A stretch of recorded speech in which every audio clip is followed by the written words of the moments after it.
This is the Detroit Sports Podcast Network. Our spring football preview next on this week's episode of Michigan Podcast. But there's going to be one team that's going to play solely as a team. No man is more important than the team. No coach is more important than the team. The team, the team, the team. Looks deep for Anthony Clark. Waits for it. Hit. Caught. This is no time for that. In the pocket and a sack. Tim Jamison. Brady gets terrific. Throws it. Get it. Touchdown. Knight again. Schultz just before Brazil got him. And a leaping interception by Woodson. Harbaugh back to throw over the middle. Caught by Collier at the 5 on his feet. Touchdown, Michigan. On its way.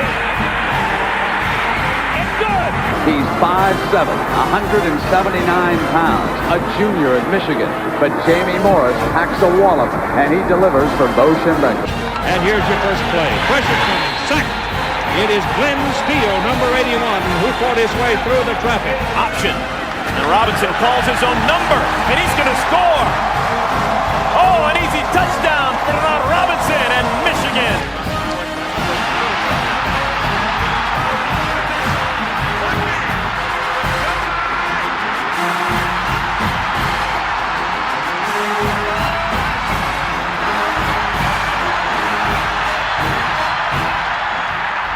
Win it. We're going to win the championship again because we're going to play as a team. And when we play as a team and the old season is over, you and I know it's going to be Michigan again. Michigan.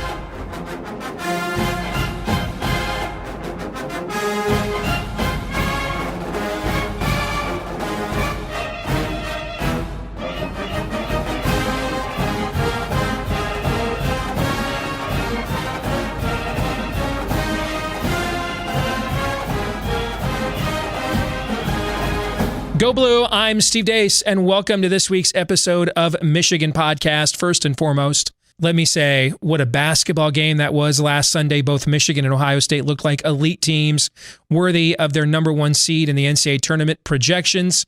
That was the best played basketball game by two teams I have seen all season long. Highly entertaining. It looked and felt, minus the lack of a crowd, like a Final Four game. And I don't even know how to react to the fact that, Michigan beat Ohio State in something that matters, that we actually care about. I'm kind of just now getting giddy about it. I had this foreign feeling walking around the house all day Sunday that it took me about 48 hours to get excited and verify that this actually happened.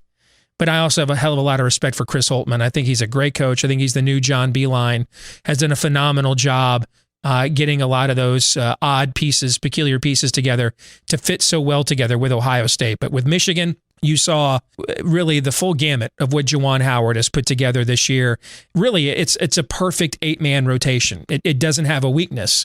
That doesn't mean that it's historically a great team. I don't know that Michigan does anything at an elite level. It just doesn't have a weakness and does everything at a good level, maybe a very good level. And I think ultimately in the end, there was just more guys who could make shots and more guys who could execute with Michigan to pull that game out in Columbus. And when you look at the body of work that Michigan has put together, I know there's this notion that Gonzaga and Baylor and then there's everybody else. But when you look at the resume that Michigan has put together, 11-1 in what is clearly the best league in America, it's time to start putting the Wolverines in that company. Which brings us to spring football. Michigan gets underway this week with spring football. In fact, spring football practice began on February 23rd. If that date sounds familiar, it should, because February 23rd was also the date that Michigan began its first spring practice under Jim Harbaugh when he first took over. Remember thinking how early it was? Well, this one is early too. And I don't just simply think it's because, hey, let's get this thing in because of COVID. You never know when the next shutdown is just around the corner. I think a message is being sent here that, hey, we're going back to basics. I'm Rocky Balboa, I the Tiger Man. All right, I'm going back to the beginning, back to where it started. rebuilding, terraforming this culture, starting over again, which is just a muy bien place to be going into year 7 with your allegedly superstar coach. So when you look at the Michigan program and what should be the issues of concern to be addressed here in spring football, I really think there's 4 areas. Let's take a look at these one by one. All right. The first one is beyond obvious, and that's the quarterback position. Who is it? If I would have come on here at this time last year and said, guys, that Michigan quarterback room you're looking at right now with Joe Milton and Dylan McCaffrey, they're going to fight it out. Then you have Cade McNamara, former 4-star recruit, J.J. McCarthy, 5-star recruit on the way. Hey, a year from now, this quarterback room is going to be completely in shambles. You'd have told me I was nuts. Instead, I would have told me I was nuts. At this time last year, it looked like this quarterback room was set up for the next 5 years. Right now, we have no clue what the next 5 months looks like, and wouldn't be shocked if Michigan brought in a quarterback from the transfer portal. I mean, why not? They just brought in a quarterback's coach 3 days before spring practice began. That's right, folks. You recruit a 5-star quarterback for 2 freaking years, and then 72 hours before he starts spring football, surprise, bitches! Here's your new quarterback's coach, who, by the way, small technicality, he's never actually coached quarterbacks. Got your Steve Carell gif ready to go? Because I do. In fact, right now, anytime the topic of Michigan football comes up, I just involuntarily do this. That's just what I do. All right? There's no plan here. There never was a plan. When you stop and consider that Jim Harbaugh doesn't have a plan, there's just random acts of Harbaugh. Hey, let me call up this Josh Gaddis guy I've never met, put him on the phone. What do you want to be? Oh, you're thinking about being offensive coordinator at Michigan. Come on down. Never met him. Rectum barely knew him, but whatevs. Whatevs, man. Whatevs. Let's bring in a quarterback's coach. It's never coached quarterbacks. 3 days before spring football, after spending 2 years recruiting a 5-star quarterback who really should be a first-round draft choice 3 years from now, if you have any clue what you're doing at all. What is this? It's just random acts of Harbaugh. That's what it is. We're just randomly doing stuff. We just do things. Just randomly do stuff. Dude, I wouldn't be shocked if Harbaugh just read some article about analytics and thought, you know what, damn it, we need that. Called up his brother John. You know anybody who does analytics? Yeah, we got a guy. Cool. Send him my way. Bam. There you go. Why not? So who's the quarterback? Is it Cade McNamara? Is he healthy? I think the way that this is being set up gives J.J. McCarthy a huge advantage. And I think that's why Joe Milton transferred. Now, I always thought Joe Milton was going to transfer. I mean, last year, that was a failure. And then he made some snide comments at the coaches after he got benched. You could see the writing on the wall. But I think the timing of his announcement, finding out that spring practice was going to be so early, who knows if he was recovered. So you've got 2 quarterbacks that are established, but they haven't established they're good, in Joe Milton and Cade McNamara. Both were injured at the end of last season. You do an early spring practice, you know you got one guy right now that can go full reps. That's J.J. McCarthy. So I really think this thing's being set up for him to take the job and succeed. So that's the first concern we have this spring. Here's the next. How about the overall defense? Last year's defense was rich rod bad, which means historically bad at Michigan. How about the fact that we now have only, quoting the great prophet Moses Malone, faux coaches on the defensive side of the ball? That's it. 4 of them. 4. And none of them have ever coordinated a defense before. Is that bad? Who the hell knows, right? And you can almost hear Harbaugh thinking too. I mean, hell, last year I had 3 former defensive coordinators on the staff, Shoop, Jean-Marie, and Brown, and we sucked. So this year, man, let's just go do the opposite. Let's have no coordinators on the staff. What is this? Cool story, bro. Next concern we have, other than all of them, how about the offensive line? So we got rid of maybe one of the top 2-3 offensive line coaches in the country. We replaced him with somebody who's never coached the position before. Okay, cool. I mean, at least Sharon Moore, great recruiter. We know that. Played the position. So there's at least a baseline of knowledge there. But, okay. I mean, it's not like we have any experience as Michigan fans on what ineffective offensive lines can do to wreck your entire season. See Devin Gardner, who should have gone down here as one of the greatest quarterbacks that Michigan ever had, but his career got wrecked and ruined by the fact that they turned him into David Carr, because it was, the 5 blocks of styrofoam in front of him. So we saw last year's offensive line couldn't block.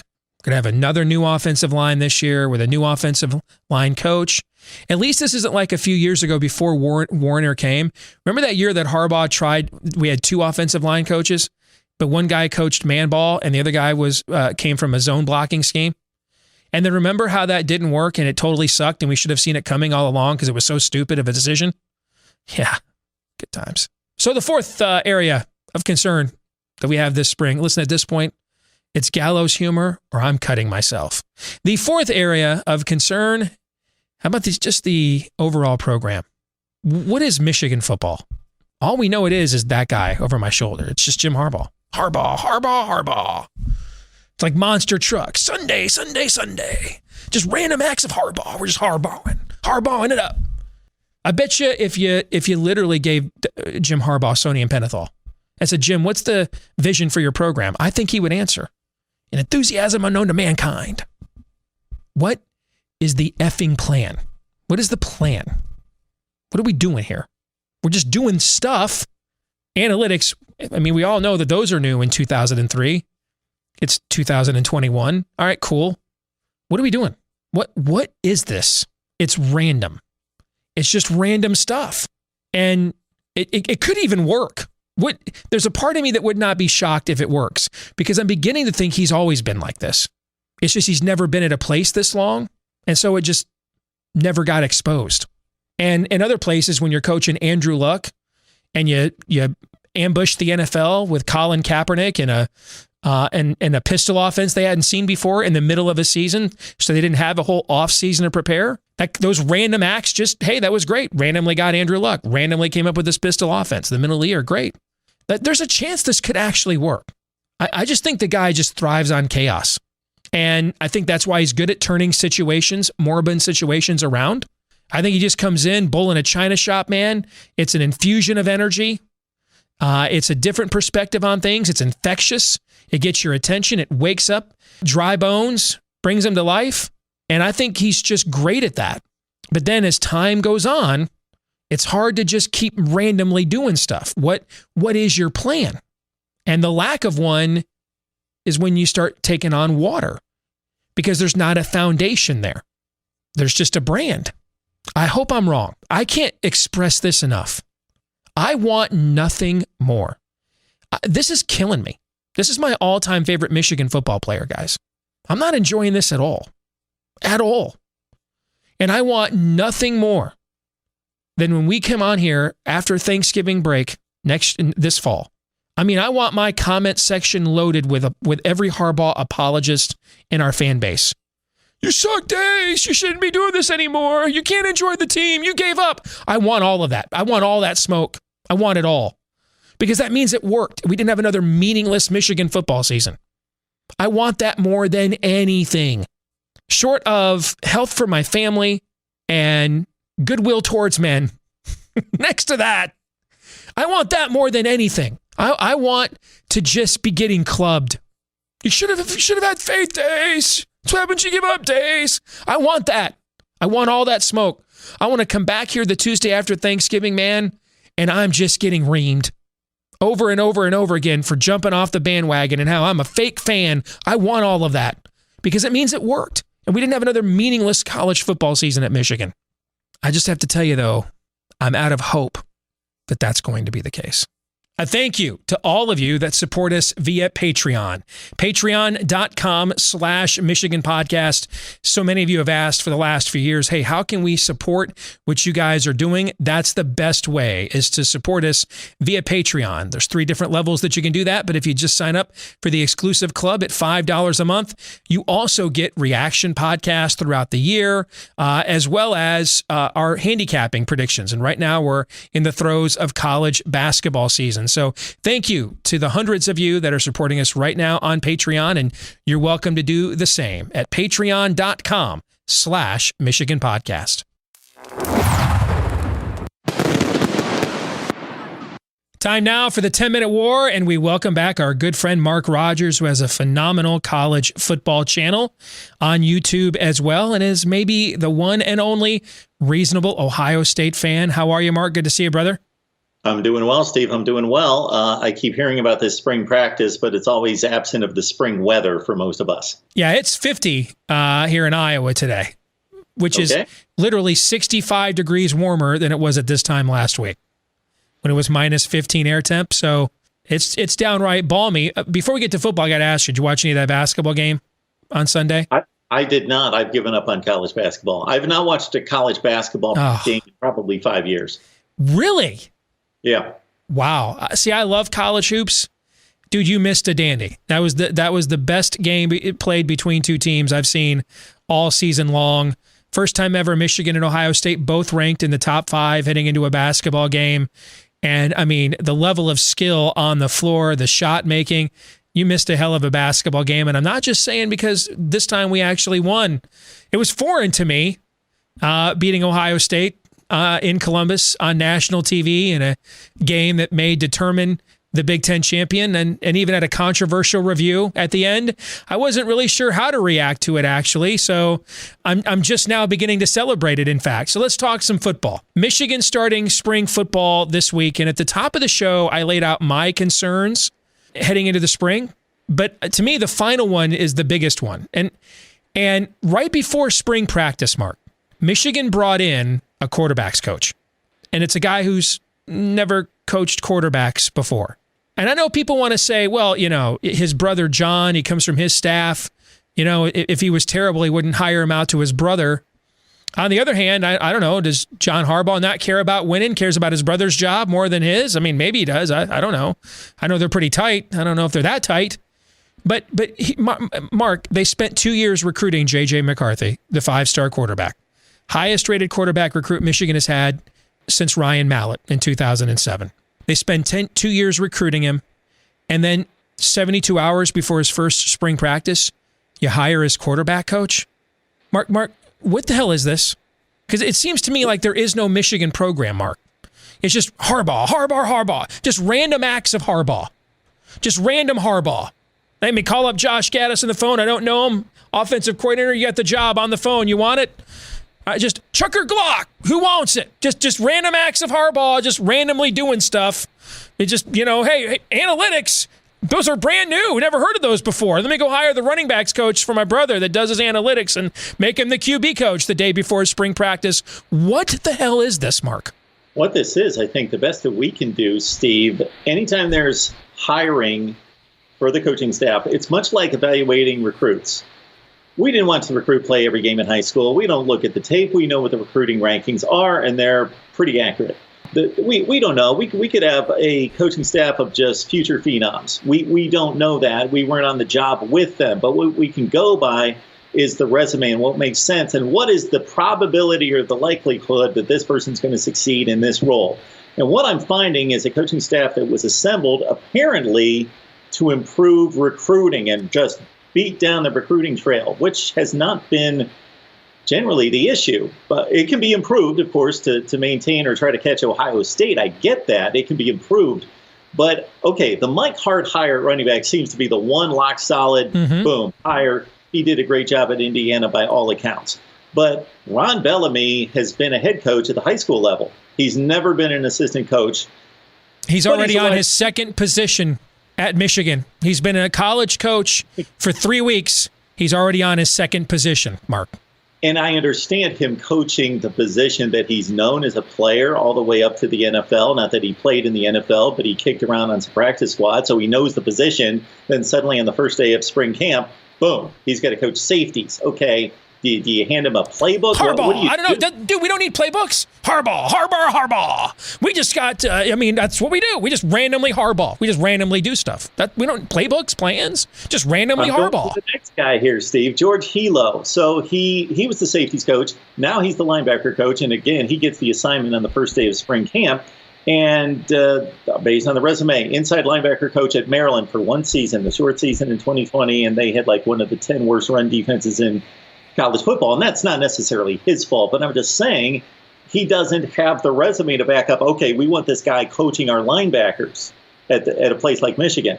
Matt Weiss, to your point, at the point that he was involved in the Baltimore Ravens passing game before he was the running backs coach, with the last 2 seasons was the Joe Flacco downfield Baltimore Ravens pro-style passing attack. I don't necessarily know how that translates to what they want to do now. That doesn't seem to make sense necessarily. And again, he could be a brilliant offensive football mind, but just the likelihood of all these working isn't real high. Agreed. See, I actually think if we put the Wonder Woman lasso of truth around Jim Harbaugh and asked him, what's the plan? I really think his answer would be an enthusiasm unknown to mankind or some cliche like that. Like, I just don't think there's a plan. I don't think there was a plan at Stanford. I don't think there was a plan at the 49ers. Just randomly did stuff, had Andrew Luck, figured out a pistol offense with Colin Kaepernick. The NFL hadn't really seen at that point. And I just think he just randomly does things. And when they work, they radically work.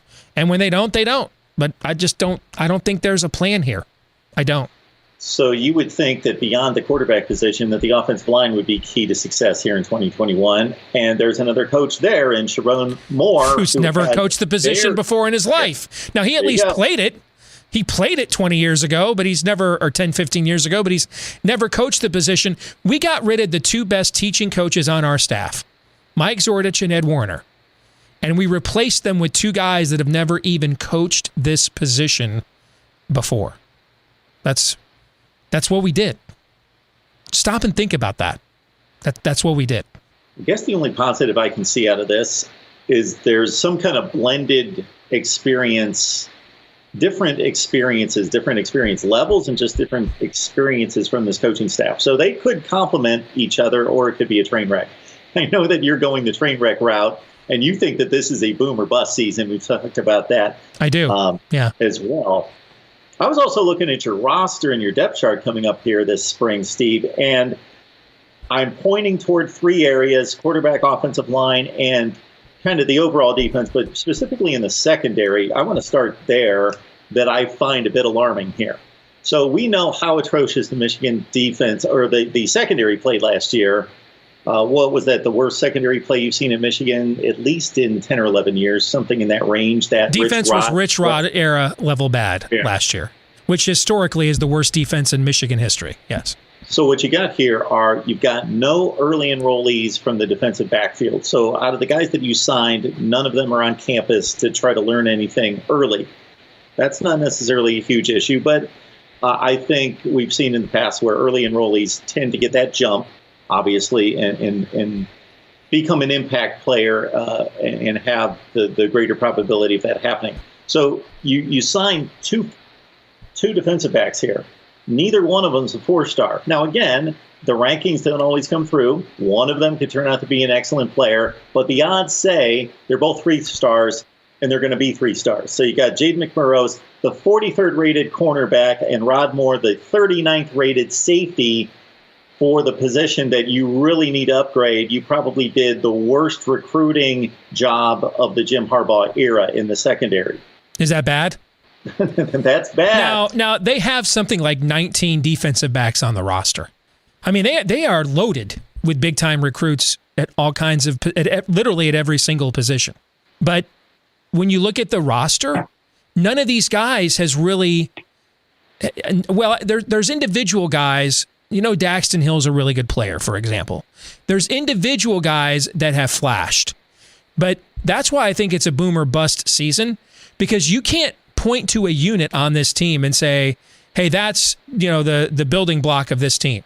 Every single unit on this team, it's like urban renewal program. In many respects, it's like there was a head coaching change this year. Everything's new.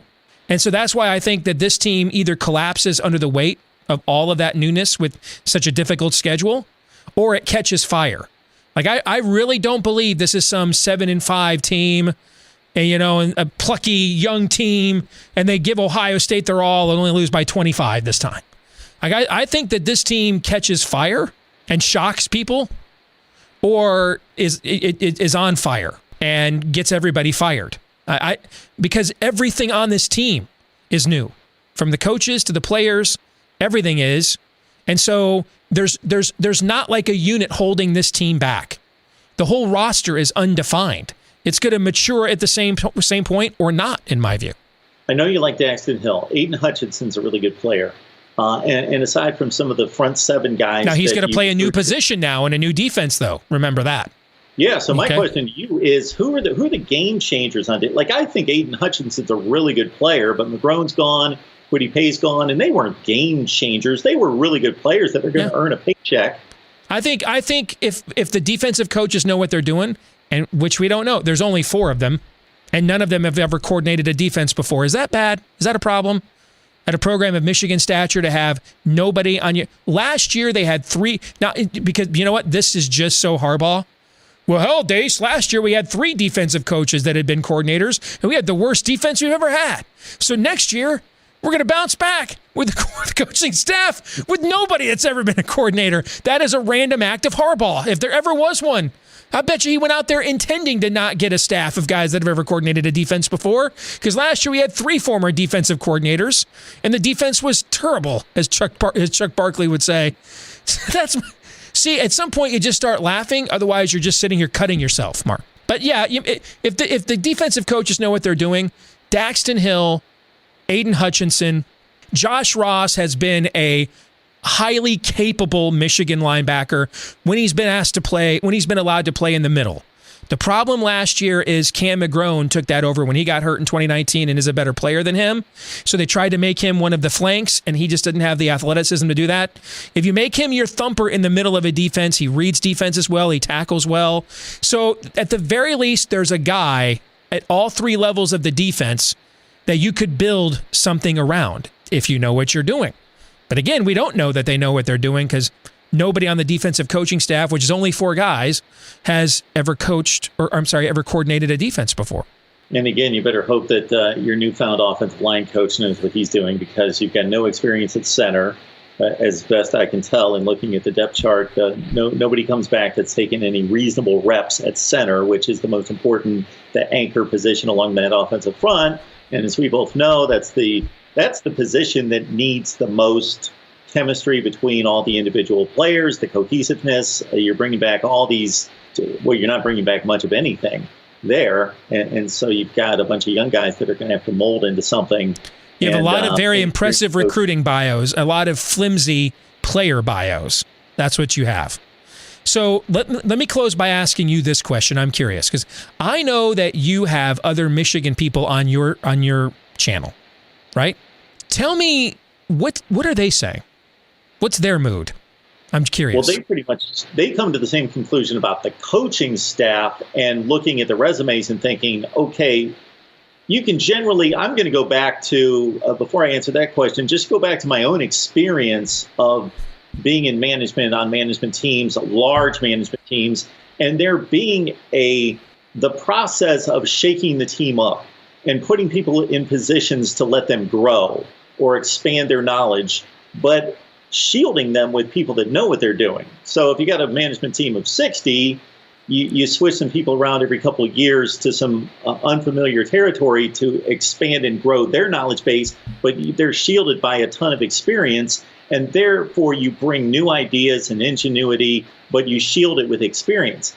This just seems to be an overload of inexperience, at just a dysfunction of inexperience at various positions. You know, you could get away with maybe one wild card on each side of the football, but you've got them all over the place. The whole team's a wild card. Everything is. Thing. That I talked. Isn't this fun? We can keep doing this, Steve. Yeah, sure. I'll come on here and give you my assessment of your football team. Sure. As Robert Wool once said in the movie Batman, if you want to do nude, you're going to need a long lens. Mark, thank you very much for joining us here for another depressing 10-minute war that you guys keep winning. Thank you. Always a pleasure, Steve. We'll see you. A thank you to all of you that support us via Patreon. Patreon.com/Michigan Podcast.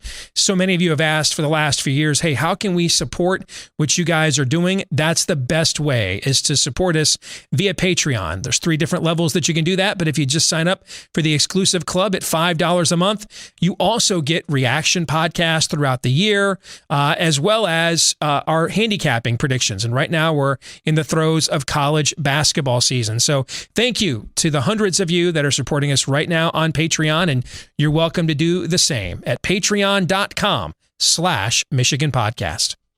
This week's Twitter poll results, we asked you, what is your biggest concern about Michigan football heading into next week's start of spring practice? 57.4% of you have my answer, the overall program. 23.3% said quarterback. 14.3% said the overall defense. 5% of you said the offensive line. This week's feedback of the week comes from the unusual suspect. I like that name. Wants to know, does Harbaugh have the sack to start a true freshman quarterback week 1?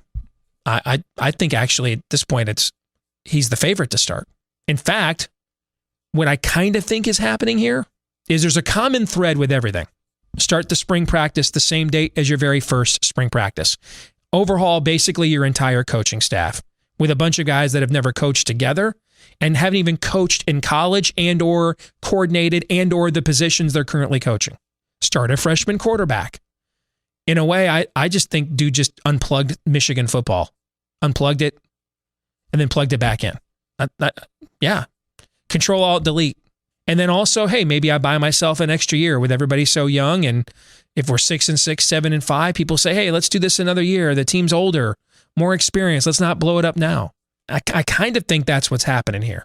Or it's just more random acts of Harbaugh. That'll do it for this week's episode of Michigan Podcast. Hashtag basketball school. Don't forget to follow us on Twitter at Michigan Podcast. You can also like, rate, 5-star review, subscribe, share, whichever the case may be, on YouTube, iTunes, Stitcher, Google Play, at all the various places that you can access this episode each and every week. Thanks to each and every one of you. Please, by all means, keep those accolades coming. Keep sharing this with all the Michigan fans you know and fans of schools that want to laugh at us, because their clicks count too. And just remember, hashtag basketball school. Until the next time, I'm Steve Deace. Go Blue.